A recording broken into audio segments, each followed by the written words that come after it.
Good morning, America, and we've,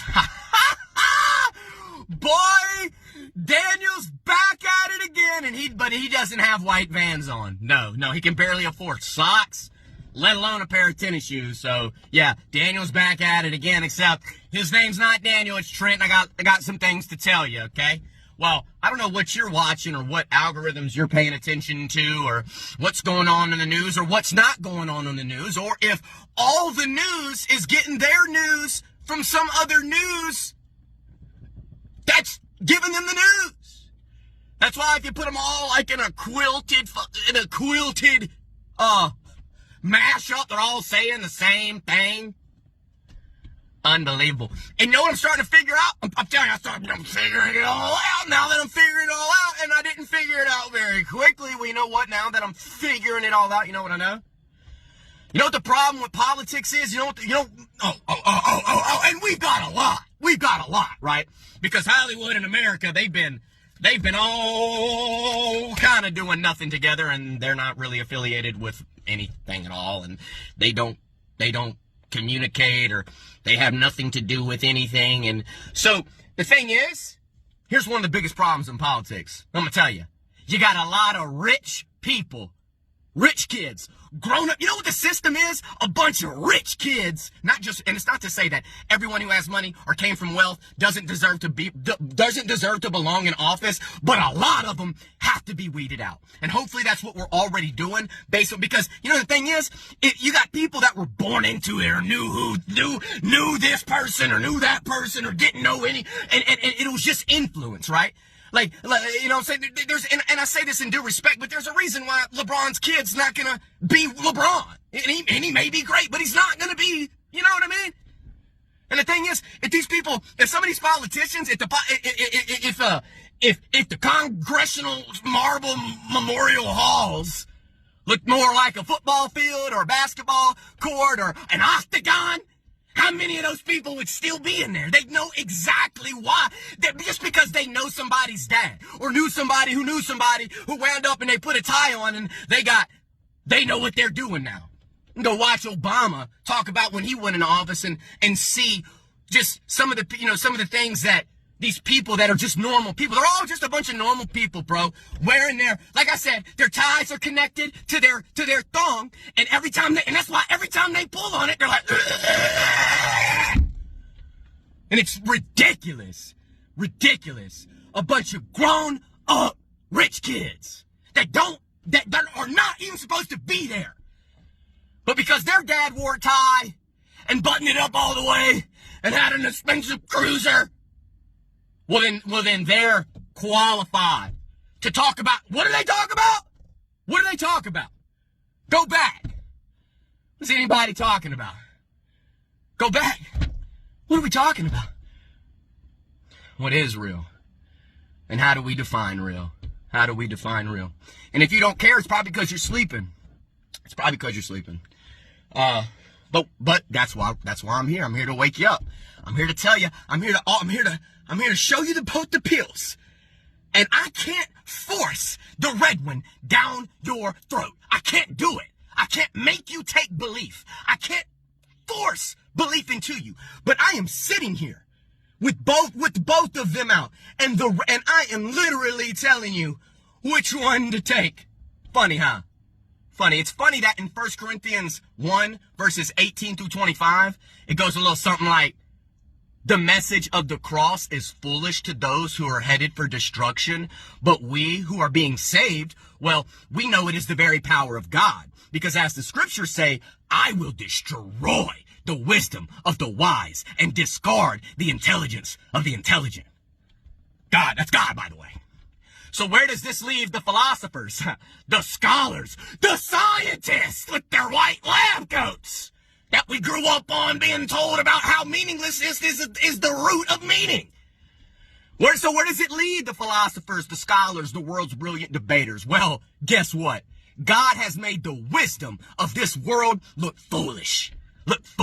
Since God in his wisdom saw to it that the world would never know him through human wisdom. He has used our foolish preaching to save those who would believe. Thank God, because we got a lot of foolish preaching going on. So thank God that the power of the Holy Spirit is still manifesting itself through our folly. Thank God. Because if it wasn't, we'd all be lost, bro. There's so much going on that we have no idea about. And when you get to starting to get an idea about all that America's been lying about, all that Hollywood's been lying about, all of it, when it really just boils up, you got two choices: accept it and speak up, or do nothing and shut up, like they've been doing, and then more. That's funny, huh? Yeah. Since God in his wisdom saw to it that the world would never know him through human wisdom, he has used our foolish preaching to save those who would believe. It is foolish to the Jews who ask for signs from heaven. And they're still doing that, by the way. Corinthians was written 2,000 years ago. Like they never opened up the New Testament and just said, wow, he really did fulfill every single prophecy that was written. But I digress, America. And so, when we preach that Christ was crucified, the Jews are offended and the Gentiles say it's all nonsense, right? Right? Everyone, the Jews and everyone who's not a Jew, all the non-believers are like, well, what are you even talking about? Right? But to those called by God to salvation, both Jews and Gentiles, well, Christ is the power of God and the wisdom of God. This foolish plan of God is wiser than the wisest of human plans. And God's weakness is stronger than the greatest of human strength. And so I want to reiterate and restate something real quick. This foolish plan, 1 Corinthians chapter 1, verse 25.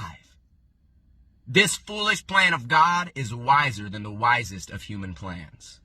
And God's weakness is stronger than the greatest of human strength. Let me tell you something. Whatever Pizzagate's been oozing its way through the cheesiness of pepperoni, meat-loving, kid-diddling, whatever, let me tell you something. Whatever secrets, however powerful, to those of us who are awake, to those of us who know what's up, guess what? However powerful the system that's been systemized underneath our eyes is, it ain't nothing. It ain't nothing. You think a system underneath the system can actually be omnipresent, omnipotent, I don't care if you got 3 billion people. I don't care if you got all 8 billion of us in one link connected mind. Now, with the gospel of Jesus and all this, it raises a different question. But the truth is, not even the sum total of all of us can be God. No matter if a system underneath the system tried to play God. By worshiping demons? Or something, or what, or eating, but you can't, but the same scriptures tell us you can't eat at the Lord's table and eat with the demons. Funny, huh? Funny. But I guess we found a way, to break bread with hell. And at least now, thank God, at least now, well,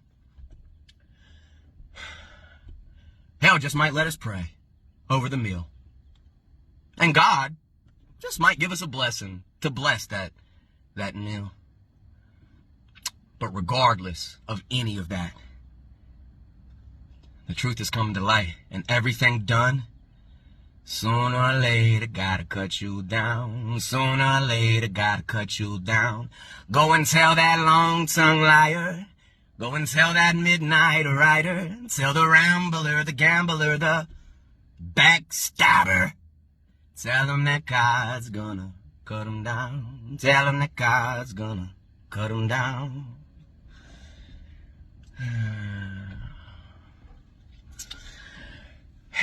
So, I don't know where you're putting your trust. I don't know where you're putting your faith. I don't know where you're putting your hope. I don't know what fruits of the Spirit that you're actively seeing come to fruit in your life, but I hope it's all of them. Love, joy, peace, patience, kindness, goodness, gentleness, faithfulness, self-control. Love, joy, peace, patience, kindness, goodness, gentleness, faithfulness, self-control. Yeah. Because what do men with power want? More power. More power. What do all men with power want? More power. Well, guess what? It's about time the misfits and the outcasts stood up and put their ties on, but not connect them to their thong that's in their corduroy pants or whatever, bro. We might wear a little bit of khaki. We might unbutton something. We might show up no tie. We might got a hat on or something. I don't know. But we're gonna illuminate. We're going to expose, and we're going to show these people what they don't want to see and what they do want to see. Because sometimes what you don't want to see is exactly what you have to see. And what you don't want to hear is exactly what you need to hear. But you got to be a good steward of all those things and test the spirits from every which direction to know who you are and what you stand for. Because the forces that go about this, the demonic and the angelic and everything else in between that's going about, everything unseen, guess what? Guess what? You got to have identity. You got to have purpose. You got to have Jesus to stand on that. Because if you don't, you're going to lose yourself. You're going to lose yourself. So just remember that. Just remember that this foolish plan of God's is wiser than the wisest of human plans. No matter how smart or sophisticated we think we've become. God, there is only one God. Only one. This is TJK, and I approve this message.